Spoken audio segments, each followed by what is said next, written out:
जो केस पहले ही लोगों को पता हो और एग्जैक्ट पता हो, ये कोई कोइंसिडेंस नहीं होता। ये judgment on the face of it unsafe judgment है और ये जजमेंट पहली जजमेंटों से ज़्यादा जल्दी सस्पेंड भी होगी और इसमें इक्विटल भी होगा। और हम अपनी अपील का हिस्सा भी बनाएंगे इस बात को कि इस फैसले का वक्त से पहले आखिर मीडिया वालों को किस तरह मालूम था। क्या जज साहब उनसे कंसल्ट कर रहे थे, उनकी मावनत हासिल कर रहे थे, क्या उनसे इल्म हासिल कर रहे थे कि ये फैसला कैसे लिखना है और मुझे कितना टाइम दरकार है। सो मेरे लिए ये बड़ी शॉकिंग बात थी। एक ऐसा केस है जिसमें ये भी सरकार मानती है कि कोई यहाँ पर फाइनेंशियल बेनिफिट नहीं साबित हो सका, कोई मिसयूज ऑफ पावर यहाँ पर नहीं साबित हो सकी, मगर फिर भी 14 साल इमरान खान साहब को सज़ा सुनाई गई। बिस्मिल्लाहिर्रहमानिर्रहीम। हम जब अडयाला से बाहर आते हैं, कम ही ऐसा होता है कि अडयाला से कोई अच्छी खबर आए और इंसाफ मिले। हमें इंसाफ लेने के लिए अडयाला के बाद हमेशा हाई कोर्ट जाना पड़ता है, सुप्रीम कोर्ट का दरवाज़ा खटखटाना पड़ता है, और इससे पहले जब भी गए हैं हमेशा कामयाबी हुई है। हमने गर्मियाँ, सर्दियाँ और अब फिर सर्दियाँ आ चुकी हैं। ये दूसरा रमज़ान और ईद आने वाली है, अराउंड द कॉर्नर है। आज सबसे पहले तो मैं आपको ये बताऊंगा कि आज जज साहब जब तशरीफ़ लाए और उन्होंने आके इमरान खान साहब और बुशरा इमरान को फ़ैसला पढ़ के सुनाया, तो मुझे दो बातों पे बड़ी हैरत हुई। नंबर 1 कि उन्होंने इमरान खान साहब को करप्शन का इल्ज़ाम साबित होने पे 14 साल सज़ा और 14 साल के साथ 10 साल जुर्माना, और उनकी अहलिया बुशरा इमरान को 7 साल सज़ा और 5 लाख जुर्माने की सज़ा दी। और साथ ही साथ एक फलाई इदारा, एक एकेडमिक इंस्टीट्यूट जहाँ पर तलबा मुफ्त तालीम हासिल करते हैं, जो गोस्ट प्रोजेक्ट नहीं है। अल-कादिर यूनिवर्सिटी प्रोजेक्ट एक हकीकत है, वो एग्जिस्ट करता है। उसको आज हुकूमत ने पॉलिटिकल विक्टिमाइजेशन की अपने एजेंडा पे आज एक फलाई इदारे को बंद कर दिया है।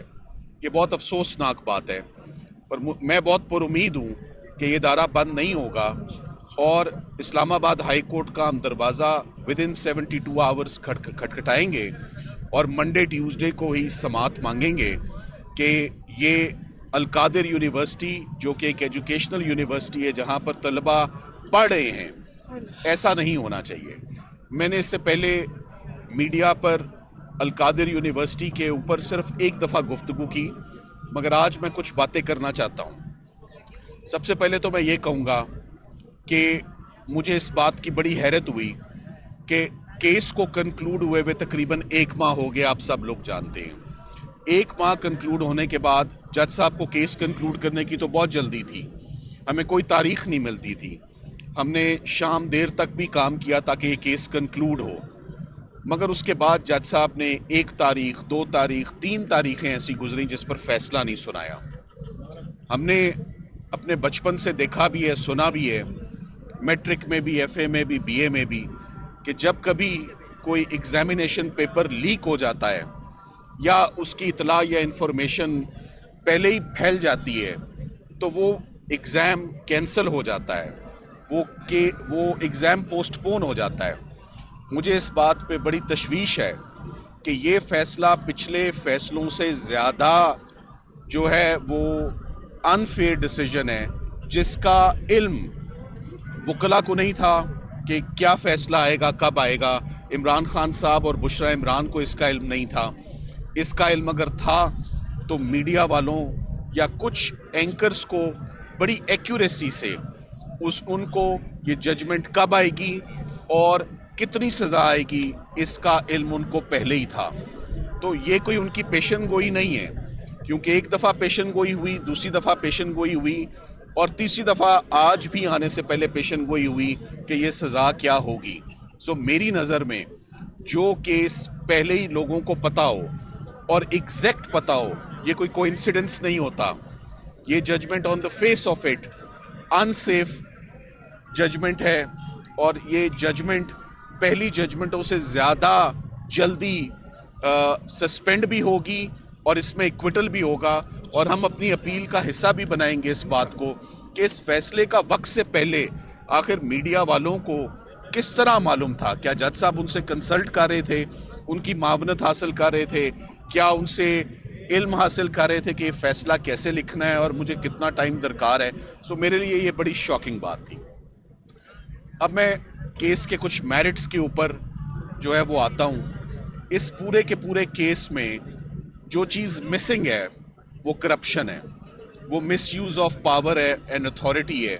यहाँ पर जो काम हुआ वो ह्यूमैनिटेरियन वर्क हुआ, फलाह बहबूद का काम हुआ, एजुकेशन सेक्टर में काम हुआ, जैसे कि ये फैमिली पहले भी इस सेक्टर में काम करती आ रही है। इमरान खान साहब का ये कोई पहला इनिशिएटिव नहीं था पब्लिक गुड के लिए।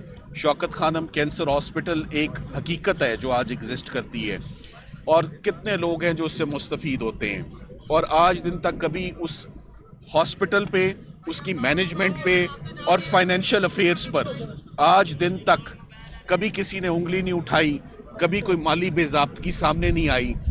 तो शौकत खानम हॉस्पिटल को बहुत अच्छे तरह जिसे कहते हैं खंगालने के बाद जब वहाँ से कुछ नहीं मिला तो अल कादिर यूनिवर्सिटी का रुख किया जाता है। अल कादिर यूनिवर्सिटी एक तासुर जो मीडिया में आता है, 190 मिलियन पाउंड का केस है।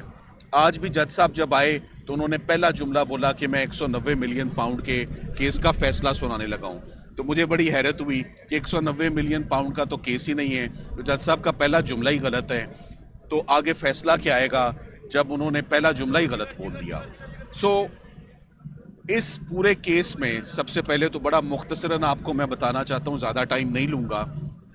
मलिक रियाज साहब की फैमिली और इमरान खान साहब, उनकी अहलिया मिर्ज़ा शहजाद अकबर, साथ ही साथ में जुल्फ़ी बुखारी और फरा, 8 लोगों को सरकार ने प्रोसिक्यूट करने का इरादा किया। 8 लोगों में से 6 लोग मिसिंग हैं। 6 लोग कभी इस मुकदमे में आए नहीं, ना तफ्तीश का हिस्सा बने, ना उनके खिलाफ फर्द जुर्म आयद हुई। और वही 2 यूजुअल सस्पेक्ट्स और वही 2 यूजुअल सज़ाएँ, 14-14 साल और 7-7 साल मियाँ बीवी के लिए। इमरान खान साहब को भी सज़ा सुनाई गई और उनकी अहलिया को भी सज़ा सुनाई गई। 35 गवाह इस्तगासा इस केस में लेकर आया और सबसे ज़्यादा जो नुकसान हुआ इस केस में वो इस्लामाबाद हाई कोर्ट के ज़मानतों के फ़ैसले हैं। जो इमरान खान साहब के हक़ में जो ज़मानत का फ़ैसला आया उसमें इस केस के अंदर बाकी कुछ रह ही नहीं गया। सो इधर जो पैसा मलिक रियाज साहब का ज़ाती पैसा था वो यूके से पाकिस्तान आया, उसको किसी भी तरीके से इमरान खान साहब ने फैसिलिटेट नहीं किया। ना ही सरकार ये साबित कर सकी कि वो प्रोसीड्स ऑफ क्राइम थे, वो इल गॉटन मनी थी। सो ये सरकार साबित कर ही नहीं सकी। वो पैसा पाकिस्तान आता है और वो पैसा, बड़ी खुशी की बात है कि पाकिस्तान का पैसा पाकिस्तान आया। ट्रेंड तो ये चल रहा है कि पाकिस्तान का पैसा मुल्क से बाहर जाता है।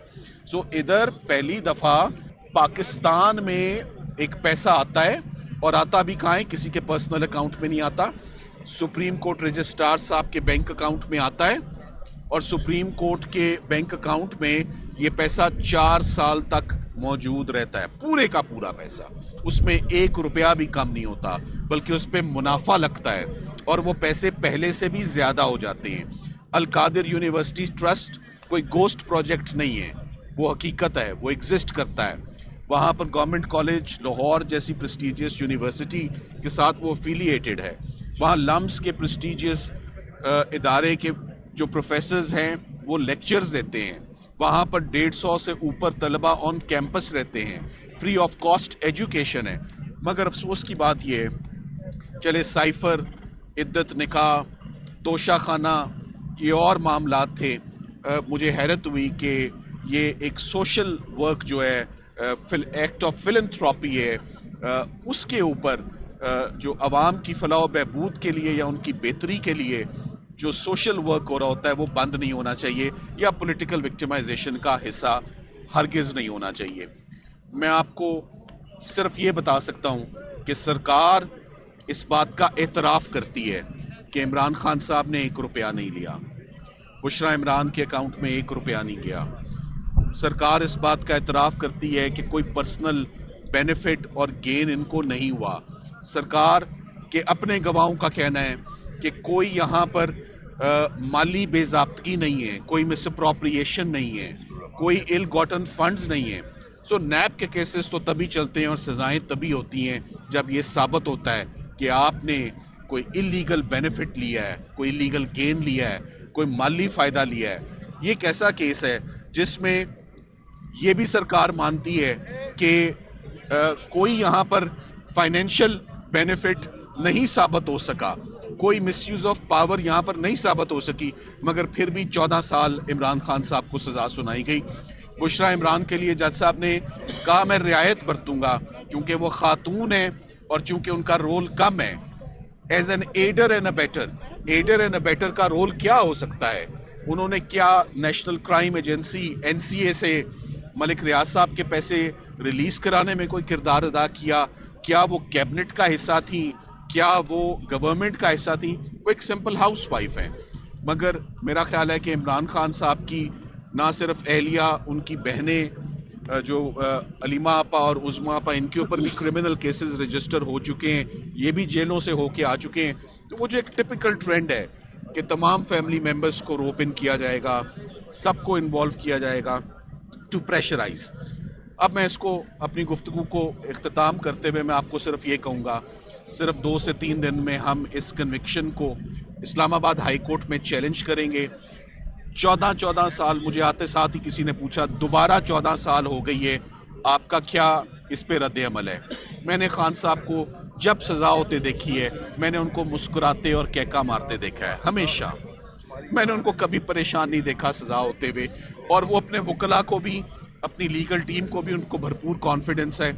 ज़हीर अब्बास साहब ने बहुत ज़बरदस्त दिफा किया इमरान खान साहब का, उस्मान रियाज गिल ने बहुत ज़बरदस्त दिफा किया इमरान खान साहब का, बहुत शानदार चेहरा रही लीगल टीम हमेशा इमरान खान साहब की। उन्होंने प्रोफेशनली अपनी ड्यूटी सर अंजाम दिए और हर केस में अब मेरा ख्याल है सरकार को ये ज़िद छोड़ देनी चाहिए कि ये मियाँ बीवी मुजरिम है, क्योंकि बार बार फेलियर हो रहा है प्रोसिक्यूशन का।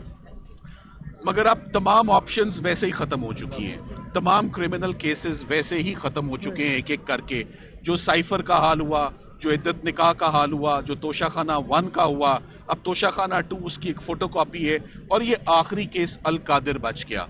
तो जहाँ पर 1.5-2 साल लग गए, उन केसेस में इंसाफ लेते मेरा ख्याल है अल कादिर का केस भी बहुत जल्द, हमारी प्रिडिक्शन है कि 15 से 20 दिनों के अंदर अंदर इंशाल्लाह हम उम्मीद करेंगे कि ये सोशल वर्क बंद ना हो। जैसे ये ऐसे ही जैसे शौकत खानम हॉस्पिटल को आप बंद कर दें, ये ऐसे ही जैसे आप नमल को बंद कर दें, तो ये बहुत अफसोस का मकाम होगा कि सोशल वर्क को डिसकंटिन्यू किया जाए और स्टूडेंट्स को घर भेजा जाए कि वो मज़ीद पढ़ नहीं सकते। सो इंशाल्लाह बहुत जल्द इस्लामाबाद हाई कोर्ट से ये कन्विक्शन भी क्वाश होगी और ये ज़मानतें भी उनकी अलाउ होंगी।